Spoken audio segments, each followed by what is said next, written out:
AquaSense stays innovative by listening.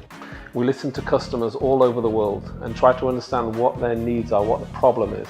Filtration is a really helpful technology for removing particulates from water.